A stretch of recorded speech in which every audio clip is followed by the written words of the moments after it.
ಬಂಗಾರದ ರಹಸ್ಯದ ಬಗ್ಗೆ ಮಾತನಾಡ್ತಾ ಇದ್ದೀವಿ. ಬಂಗಾರ ಅಂದಮೇಲೆ ರಹಸ್ಯ ಅಲ್ವೇನ್ರಿ? ಏನು ನೋಡಿದ ತಕ್ಷಣ ಬಂಗಾರ ಸಿಕ್ಬಿಡುತ್ತಾ? ಗಣಿ ಅಗಿಬೇಕು, ತೆಗಿಬೇಕು. ಅದನ್ನು ಆದ ನಂತರ ಅದರದ್ದೇ ಆದಂಥ ಪ್ರೊಸೀಜರ್ಸ್ಗಳಿದೆ. ಅದಾದ ನಂತರ ಚಿನ್ನ ನಿಮಗೆ ಸಿಗತ್ತೆ. ಇಲ್ಲೂ ಹಾಗೆ ಅಲ್ವಾ? ಈಗ ಅಗೆದಷ್ಟು ಬಗೆದಷ್ಟು ಗಣಿ ಯಾವ ರೀತಿಯಲ್ಲಿದೆ ಈ ಗಣಿ? ಬಂಗಾರದ ಚಿಟ್ಟೆ ಬೇರೆ ಬಂದುಬಿಟ್ಟಿದೆ. ಆ ಬಂಗಾರವನ್ನು ಎತ್ಕೊಂಡು ಹೋಗೋಕ್ಕೆ ಪ್ರೊಸೀಜರ್ಸ್ಗಳಲ್ಲಿ ಯಾರ್ಯಾರಿದ್ದಾರೆ ಗೊತ್ತಿಲ್ಲ. ರನ್ಯಾ ಬಂಗಾರದ ರಹಸ್ಯ ಅಗೆದಷ್ಟು ಆಳವಾಗಿ ಹೋಗ್ತಾ ಇದೆ. ಆಳನೇ ಹೋಗಬೇಕು, ಡೀಪ್ ಹೋದಾಗಲೇ ಬಂಗಾರ ಸಿಗೋಕ್ಕಾಗತ್ತೆ, ಇಲ್ಲಂದರೆ ಬಂಗಾರ ಸಿಗೋದಿಲ್ಲ. ಎಲ್ಲಿ ಅನ್ನೋದು ನಿಕ್ಷೇಪವನ್ನಾದರೂ ಹುಡುಕಬೇಕಲ್ಲ. ನಿಕ್ಷೇಪವನ್ನು ಹುಡುಕಿದ್ದಾರೆ, ಪ್ರಯತ್ನವನ್ನು ಮಾಡಿದ್ದಾರೆ. ರನ್ಯಾ ಬಂಗಾರದ ರಹಸ್ಯ ಈಗ ಯಾರು ಅದನ್ನು ಜಾಲಾಡ್ತಾರೆ ಅನ್ನೋದನ್ನು ನೋಡಬೇಕು. ಕಾರಣ CBI ಎಂಟ್ರಿ ಕೊಟ್ಟಿದೆ, DRI ಅಧಿಕಾರಿಗಳು ಎಂಟ್ರಿ ಕೊಡ್ತಾ ಇದ್ದಾರೆ, ಇಲ್ಲಿ CDI ಕೂಡ ಇದೆ, CID ಕೂಡ ಇದೆ. ಸೊ KG ಗಟ್ಟಲೆ ಚಿನ್ನ ಇದೆ. ಜಿನೋವಾ ಟು ಬೆಂಗಳೂರು KG ಗಟ್ಟಲೆ ಚಿನ್ನ. ಇವ್ರದೆಲ್ಲ ಗ್ರಾಮ್ ಲೆಕ್ಕ ಅಲ್ಲ. ನೀವೆಲ್ಲ ಯೋಚನೆ ಮಾಡೋದು 5 ಗ್ರಾಮು 10 ಗ್ರಾಮು ಇದನ್ನು ತೊಗೋಬೇಕಂದ್ರೆ ಹೆಂಗೆ ಖರ್ಚಾಗುತ್ತೆ, ಇದಕ್ಕೆ EMI ಹೆಂಗೆ ಕಟ್ಟಬೇಕು, ಇವ್ರ ಲೆಕ್ಕ ಹಂಗಲ್ಲ. ಇವ್ರದ್ದು ಏನಿದ್ರು KG ಗಟ್ಟಲೆ ಲೆಕ್ಕ. ಇಷ್ಟು ತಂದು ಇಷ್ಟು ಕೊಟ್ಟು ಹೋಗಬೇಕು ಅಂತೇಳಿ. ದುಬೈ ಕಸ್ಟಮ್ಸ್ಗೆ ಸುಳ್ಳು ಹೇಳಿದ್ರ ನಟಿ ರನ್ಯಾ ಅಂತ ಹೇಳಿ. ಅವ್ನು ಕೇಳಿಸ್ಕೊಂಡವನು ಎಷ್ಟು ಜಾಣ ಇರಬೇಕು ಅಂತ ನನಗೆ ಪ್ರಶ್ನೆ ಹುಡ್ಕೊಳ್ಳುತ್ತೆ. ಇವರೆಲ್ಲ ಅಲ್ಲಿಗೆ ಹೆಂಗೆ ಕಸ್ಟಮ್ಸನ್ನು ಹೆಂಗೆ ಸೇರಿಸ್ತಾರೆ, ಇವರೆಲ್ಲ ಆಫೀಸರ್ಸ್ಗಳು ಹೆಂಗೆ ಆಗ್ತಾರೆ ಅಂತ. ರನ್ಯಾ ಚಿನ್ನ ಕಳ್ಳ ಸಾಗಾಣಿಯ ರೂವಾರಿ ಅನ್ನುವಂಥದ್ರಲ್ಲಿ ಯಾವ ಅನುಮಾನವೂ ಕೂಡ ಬೇಡ. ಅವರನ್ನು ರೂವಾರಿಯನ್ನಾಗಿ ಮಾಡಿಕೊಂಡವರು ಯಾರು ಅನ್ನುವಂಥದ್ರ ಪತ್ತೆ ಹಚ್ಚಬೇಕಾದಂಥ ಕರ್ತವ್ಯ ಈಗ ಅಧಿಕಾರಿಗಳಿಗಿದೆ. ಅತಿ ದೊಡ್ಡ ಅನುಮಾನ ವ್ಯಕ್ತಪಡಿಸಿದೆ ಈಗ DRI. ಅವರೇನು ವ್ಯಕ್ತಪಡಿಸೋದು ನಮಗೇ ಬರ್ತಾ ಇದೆ. ಅವರೀಗ ಅನುಮಾನ ವ್ಯಕ್ತಪಡಿಸಬೇಕಾಗಿರೋದು ಈ ರೂವಾರಿ ಯಾರೆಲ್ಲ ಆಗಿದ್ದಾರೆ ಅಂತ ಹೇಳಿ. ದಾರಿ ಇವರಿದ್ದಾರೆ, ತೋರಿಸಿದವರು ಯಾರು, ವಾಪಸ್ ತಲುಪ್ತಾ ಇರೋದು ಎಲ್ಲಿಗೆ? ವರ್ಷದಲ್ಲಿ 6 ತಿಂಗಳು ವಿದೇಶದಲ್ಲೇ ವಾಸ್ತವ್ಯ ಅಂತೆ. ಏನು ಬಿಸ್ನೆಸ್ಸು, ಕಾಸು ಎಲ್ಲಿಂದ ಬರುತ್ತೆ? ಯಾರು ನಮ್ಮ ದೇಶದಲ್ಲಿ ಯಾಕೂ ಲೆಕ್ಕನೇ ಇಲ್ವಾ ಅಂತ. ಯಾರು ಬೇಕಾದರೂ ಎಷ್ಟು ಬೇಕಾದ್ರೂ ಹೆಂಗೆ ಬೇಕಂಗಿರ್ಬೋದಾ? ಗೋಲ್ಡ್ ಸ್ಮಗ್ಲಿಂಗ್ ಕೇಸ್ನಲ್ಲಿ ರಾಜಕಾರಣಿಗಳಿಗೆ ಈಗ ಶಾಕ್ ಅಂತಿದ್ದಾರೆ. ಅವರೆಲ್ಲ ಜಾಣರ್ರಿ. ಹಂಗೆ ಸಿಕ್ಕಾಕೊಳ್ಳೋದಾಗಿದ್ರೆ ಈ ದೇಶದಲ್ಲಿ ಲೂಟಿ ಹೊಡೆದವರೆಲ್ಲ ಜೈಲಲ್ಲಿ ಇರಬೇಕಾಗಿತ್ತು. ಅವ್ರ ಆಸ್ತಿಗಳನ್ನು ಯಾಕೆ ಏರಿಸ್ಕೊಂಡು ಕೂತ್ಕೊಳ್ತಾ ಇದ್ರು? ಯಾರಿಗೂ ಏನೂ ಆಗಲ್ಲ, ನೋಡ್ತಾ ಇರಿ ನೀವು, ಏನೂ ಆಗಲ್ಲ. ಸೊ ರಾಜ್ಯದ ಪ್ರಭಾವಿ ನಾಯಕನ ಪುತ್ರನ ಜೊತೆಗೆ ಸ್ನೇಹ ಅಂತೆ. ಆ ಪ್ರಭಾವಿ ಯಾರು? ಆಚೆ ಬರಲ್ಲ. ಆ ಪ್ರಭಾವಿ ಮಗ ಯಾರು? ಆಚೆ ಬರಲ್ಲ.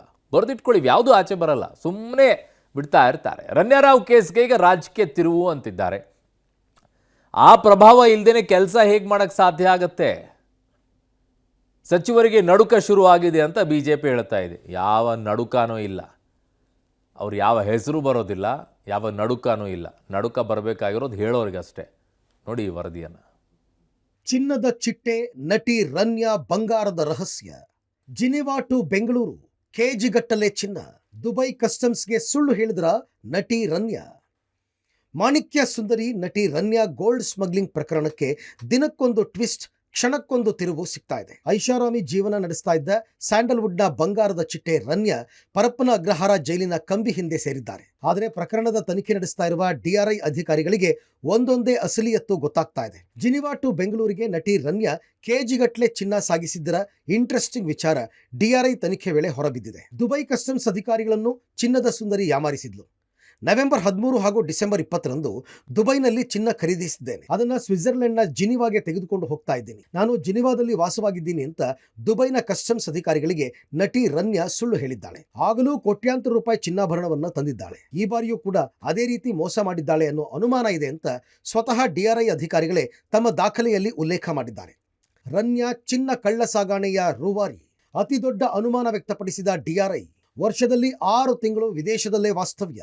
ಇಷ್ಟೇ ಅಲ್ಲ, ಚಿನ್ನ ಸಾಗಾಣೆಯ ರೂವಾರಿಯೇ ರನ್ಯಾ ರಾವ್ ಅನ್ನೋ ಅತಿ ದೊಡ್ಡ ಅನುಮಾನವನ್ನ DRI ಅಧಿಕಾರಿಗಳು ವ್ಯಕ್ತಪಡಿಸಿದ್ದಾರೆ. ವರ್ಷದಲ್ಲಿ 6 ತಿಂಗಳು ವಿದೇಶದಲ್ಲೇ ಇದ್ದುಕೊಂಡು ನಿರಂತರವಾಗಿ ಕಳ್ಳ ಸಾಗಣೆ ವ್ಯವಹಾರವನ್ನ ಮಾಡ್ತಾ ಇದ್ಲು. ಇದರಿಂದ ಭಾರತಕ್ಕೆ 38.5% ತೆರಿಗೆ ಅನ್ಯಾಯ ಆಗ್ತಾ ಇದೆ. 14 kgಯಲ್ಲಿ 4.83 ಕೋಟಿ ಸುಂಕ ನಷ್ಟ ಆಗಿದೆ. ಈ ಹಿಂದೆಯೂ ಭಾರತಕ್ಕೆ ಚಿನ್ನ ತಂದಿರಬಹುದು ಅಂತ DRI ಶಂಕಿಸಿದೆ. ರನ್ಯಾ ಹೊಟ್ಟೆ, ತೊಡೆ, ಶೂನಲ್ಲಿ ಚಿನ್ನದ ಬಿಸ್ಕೆಟ್. ಗ್ರೀನ್ ಚಾನೆಲ್ ಮೂಲಕ ಹೊರಬರಲು ಯತ್ನ. ಇನ್ನು ನಟಿ ರನ್ಯಾ ಚಿನ್ನದ ರಹಸ್ಯ ಬಗೆದಷ್ಟು ಬಯಲಾಗ್ತಾ ಇದೆ. ರನ್ಯಾ ಬೆಂಗಳೂರಿಗೆ ಬಂದಾಗ ಎಲ್ಲೆಲ್ಲಿ ಚಿನ್ನ ಇಟ್ಟಿದ್ಲು ಅನ್ನೋದರ ಸತ್ಯ ಬಹಿರಂಗಗೊಂಡಿದೆ. ಬೆಂಗಳೂರಿಗೆ ಬಂದಾಗ ಗ್ರೀನ್ ಚಾನೆಲ್ ಮೂಲಕ ಹೊರಗೆ ಬರಲು ರನ್ಯಾ ಪ್ರಯತ್ನಿಸಿದ್ದಾಳೆ. ಆ ಸಂದರ್ಭದಲ್ಲಿ ಅನುಮಾನ ಬಂದು ಆಕೆಯನ್ನ ತಪಾಸಣೆಗೆ ಒಳಪಡಿಸಲಾಗಿದೆ. ಆದರೆ ಆಕೆಯ ಬ್ಯಾಗೇಜ್ನಲ್ಲಿ ಯಾವುದೇ ಅನುಮಾನಾಸ್ಪದ ವಸ್ತುಗಳು ಪತ್ತೆ ಆಗಲಿಲ್ಲ. ಕೊನೆಗೆ ಆಕೆಯನ್ನ ದೈಹಿಕವಾಗಿ ಪರೀಕ್ಷೆಗೆ ಒಳಪಡಿಸಿದಾಗ ಆಕೆಯ ಹೊಟ್ಟೆ ಭಾಗ, ತೊಡೆ ಭಾಗ ಮತ್ತು ಶೂ ಅಲ್ಲಿ ಚಿನ್ನದ ಬಿಸ್ಕೆಟ್ಗಳು ಸಿಕ್ಕಿದ್ದು ಅದನ್ನ ಮುಚ್ಚಿಡುವುದಕ್ಕೆ ಕ್ರೇಪ್ ಬ್ಯಾಂಡೇಜ್ ಹಾಕೊಂಡು ಬಂದಿದ್ಲು ಅಂತ ಮಾಹಿತಿ ದಾಖಲೆಯಲ್ಲಿದೆ. ಗೋಲ್ಡ್ ಸ್ಮಗ್ಲಿಂಗ್ ಕೇಸಲ್ಲಿ ರಾಜಕಾರಣಿಗಳಿಗೆ ಶಾಕ್. ರಾಜ್ಯದ ಪ್ರಭಾವಿ ನಾಯಕನ ಪುತ್ರನ ಜೊತೆ ಸ್ನೇಹ, ಆ ಪ್ರಭಾವಿ ನಾಯಕನ ಮಗನಿಗೂ ಚಿತ್ರರಂಗದ ನಂಟು, ಪ್ರಭಾವಿ ಲೀಡರ್ಗೆ ಢವಢವ ಕಾಲ್ ಮಾಡಿ ಫಜೀತಿ. ರನ್ಯಾ ಕೇಸಲ್ಲಿ ರಾಜಕಾರಣಿಗಳ ನಂಟಿನ ವಿಚಾರ ಈಗ ಹಳೆಯ ಸುದ್ದಿ. ದೊಡ್ಡ ದೊಡ್ಡ ಕುಳಗಳೇ ಸ್ಮಗ್ಲಿಂಗ್ನಲ್ಲಿ ಕೈ ಜೋಡಿಸಿರುವ ಒಳಸುಳಿಗಳು ಒಂದೊಂದಾಗಿ ಬಿಚ್ಚಿಕೊಳ್ಳುತ್ತಿವೆ. ರನ್ಯಾ ದುಬೈಗೆ ಹೋದಾಗಲೆಲ್ಲ ಇಬ್ಬರು ಸಚಿವರ ನೆರವನ್ನ ಪಡೆದಿದ್ದಾರೆ. ಅಲ್ಲದೆ ಸಚಿವರ ಪುತ್ರನ ಜೊತೆ ರನ್ಯಾಗೆ ನಂಟಿರೋದು ಗೊತ್ತಾಗಿದೆ. ಆ ಪ್ರಭಾವಿ ನಾಯಕನ ಮಗನಿಗೆ ಚಿತ್ರರಂಗದ ನಂಟಿದೆಯಂತೆ. UB ಸಿಟಿ ಪಾರ್ಟಿಯಲ್ಲಿ ರನ್ಯಾಗೆ ಪರಿಚಯವಾಗಿದ್ದ ಸಚಿವರ ಪುತ್ರನ ಜೊತೆ ಒಟ್ಟಿಗೆ ಪಾರ್ಟಿ ಪಬ್ಗೆ ತೆರಳಿದ್ರು. ಇದನ್ನೇ ಬಂಡವಾಳ ಮಾಡಿಕೊಂಡಿದ್ದ ರನ್ಯಾ ಪ್ರಭಾವಿ ರಾಜಕಾರಣಿ ಜೊತೆ ವಿದೇಶ ಪ್ರವಾಸಕ್ಕೆ ಹೋಗಿದ್ಲು. ಆ ರಾಜಕಾರಣಿಯಿಂದ ದುಬಾರಿ ಬೆಲೆಯ ಗಿಫ್ಟ್ಗಳನ್ನ ರನ್ಯಾ ಪಡೆದಿದ್ದಾಳೆ ಎನ್ನಲಾಗಿದೆ. ಪ್ರಭಾವಿ ಶಾಸಕರೊಬ್ಬರ ಸಹೋದರನ ಜೊತೆಯೂ ರನ್ಯಾಗೆ ಸಂಪರ್ಕ ಇರೋದು ಗೊತ್ತಾಗಿದೆ. ಹೀಗಾಗಿ ಸಂಪರ್ಕದಲ್ಲಿ ಇರೋರಿಗೆ ಢವಢವ ಶುರುವಾಗಿದೆ. ನಟಿ ರನ್ಯಾ ರಾವ್ ಕೇಸಲ್ಲಿ ಜೋರಾಯಿತು ರಾಜಕೀಯ. ಇದು ಕಳ್ಳರಿಗೆ ಇರುವ ಸರ್ಕಾರ ಅಂತ ಬಿಜೆಪಿ ಲೇವಡಿ. ಸಚಿವರ ಕೈವಾಡದ ಬಗ್ಗೆ ತನಿಖೆ ಆಗ್ಲಿ ಎಂದ ಕಾಂಗ್ರೆಸ್. ರನ್ಯಾ ಕೇಸ್ ವಿಚಾರವಾಗಿ ರಾಜಕೀಯ ಕೆಸರೆರ್ಚಾಟ ಜೋರಾಗಿದೆ. ಈ ಪ್ರಕರಣದಲ್ಲಿ ಸಚಿವರ ಕೈವಾಡ ಇದೆ ಅಂತ ಬಿಜೆಪಿ ಆರೋಪಿಸಿದೆ. ಬಿಜೆಪಿ ಶಾಸಕರು ಪ್ರಭಾವಿ ಸಚಿವರ ಹೆಸರು ಬಹಿರಂಗಪಡಿಸುವಂತೆ ಒತ್ತಾಯಿಸ್ತಾ ಇದ್ದಾರೆ. ಇದಕ್ಕೆ ಕಾಂಗ್ರೆಸ್ ಕೂಡ ತಿರುಗೇಟು ನೀಡಿದೆ. ಇದು ಕಳ್ಳರಿಗಿರುವ ಸರ್ಕಾರ ಅಂತೆಲ್ಲ ಬಿಜೆಪಿ ಜರೆದಿದೆ. ತನಿಖೆ ಆಗ್ಲಿ ಅಂತ ಕಾಂಗ್ರೆಸ್ ಸವಾಲ್ ಹಾಕಿದೆ. ತಾಕತ್ತಿದ್ರೆ ಹೆಸರು ಹೇಳಿ, ಯಾರ ಹೆಸರು ಯಾರಿದ್ದಾರೆ ಅಂತೇಳಿ. ಒಂದು ಸಾರ್ವಜನಿಕ ಚರ್ಚೆಯಲ್ಲಿ ಇರೋದು ಬಿಜೆಪಿ ನಾಯಕರ ಬಗ್ಗೆ ಅಲ್ಲ, ಸಾರ್ವಜನಿಕ ಚರ್ಚೆ ಇರೋದು ಈ ಸರ್ಕಾರದ ಪ್ರಭಾವಿ ಸಚಿವರು ಇದ್ದಾರೆ ಅಂತ ಸಾರ್ವಜನಿಕ ಚರ್ಚೆ ಇರೋದು. ನಾವು ಪ್ರೋಟೋಕಾಲ್ನ ಬಿಜೆಪಿ ನಾಯಕರು ಹೇಳಿ ಕೊಡ್ಸೋಕ್ಕಾಗತ್ತೇನ್ರಿ? ಈಗ ಅಧಿಕಾರದಲ್ಲಿ ಒಪ್ಪಟ್ಟಿ ಇದೆ, ನಾವು ಹೇಳಿ ಕೊಡ್ಸೋಕ್ಕಾಗತ್ತಾ? ಕೊಡಿಸಿರೋದು ಯಾರು ಅನ್ನೋ ತನಿಖೆ ನಂತರ ಗೊತ್ತಾಗುತ್ತೆ. ನಂದು ಒಂದೇ ಕಳಕಳಿ ಏನು ಅಂದರೆ IMA ಹಗರಣದ ಥರ ಇದು ಹಳ್ಳ ಹಿಡಿಬಾರ್ದು, ಸಮಗ್ರ ತನಿಖೆ ಆಗಬೇಕು. ನೋಡಿ, ಅನೇಕ ಜ್ವಲಂತ ಸಮಸ್ಯೆಗಳಿದೆ. ಗೋಲ್ಡ್ ಸ್ಮಗ್ಲಿಂಗು ಕೂಡ, ಯಾಕೆ ಹಿಂದೆಂದೂ ಕೂಡ ಈ ರೀತಿ ಕೇಳಿರಲಿಲ್ಲ. ಒಬ್ಬ ಹಿರಿಯ IAS ಅಧಿಕಾರಿಯ ಮಗಳು, ಇವತ್ತು ಕೆಲವು IPS ಅಧಿಕಾರಿಯ ಮಗಳು ಇವತ್ತು 30-40 ಬಾರಿ ದುಬೈ ಹೊರದೇಶಕ್ಕೆ ಹೋಗಿ ಬರ್ತಾರೆ. ಬೆಂಗಳೂರಿಗೆ ಬಂದಾಗ ರಾಜಾತಿಥ್ಯ ಅವರಿಗೆ ಯಾರೂ ಕೂಡ ಅವ್ರನ್ನ ಚೆಕ್ ಮಾಡೋದಕ್ಕಾಗೋದಿಲ್ಲ. ಒಂದು ಬಾರಿ ಹಿಡಿದಾಗಲೇ 14 ಕೋಟಿ ಬೆಲೆ ಬಾಳ್ತಕ್ಕಂಥ ಚಿನ್ನ ಸಿಕ್ಕಿದೆ ಅಂತ ಹೇಳಿದ್ರೆ 30-40 ಬಾರಿ ಹೋಗಿರ್ತಕ್ಕಂಥ ಈಕೆ ಎಷ್ಟು ಚಿನ್ನ ಇವತ್ತು ಬಂದಿರ್ಬೋದು ನಮ್ಮ ದೇಶಕ್ಕೆ, ಇದೆಷ್ಟು ಹವಾಲಾ ಟ್ರಾನ್ಸಾಕ್ಷನ್ ಆಗಿರ್ಬೋದು, ಇದರಿಂದ ಯಾವ್ಯಾವ ಘಟಾನುಘಟಿಗಳ ಕೈವಾಡ ಇದೆ, ಕೆಲವರು ಸಚಿವರ ಕೈವಾಡ ಇದೆ ಅಂತೇಳಿ ಕೇಳಿ ಬರ್ತಾ ಇದೆ. ಹಾಗಾಗಿ ಸಮಗ್ರ ತನಿಖೆ ಆಗಬೇಕು ಅಂತೇಳಿ CBI ತನಿಖೆ ನಡೆಸ್ತಾ ಇದೆ. ಈ ಸರ್ಕಾರ ದಿನಕ್ಕೊಂದು ತಪ್ಪು, ದಿನಕ್ಕೊಂದು ಹಗರಣ ಮಾಡಿ ಸಿಕ್ಕಾಕೊಳ್ತಾ ಇದೆ. ಆದ್ರೆ ಅದಕ್ಕೆ ಉತ್ತರ ಕೊಡದೆ ವಾಮ ಮಾರ್ಗಗಳಿಂದ ತಪ್ಪಿಸ್ಕೊಳ್ತದೆ. ಅದು ಸತ್ಯಾಸತ್ಯತೆಗಳು ಹೊರಬರಬೇಕು.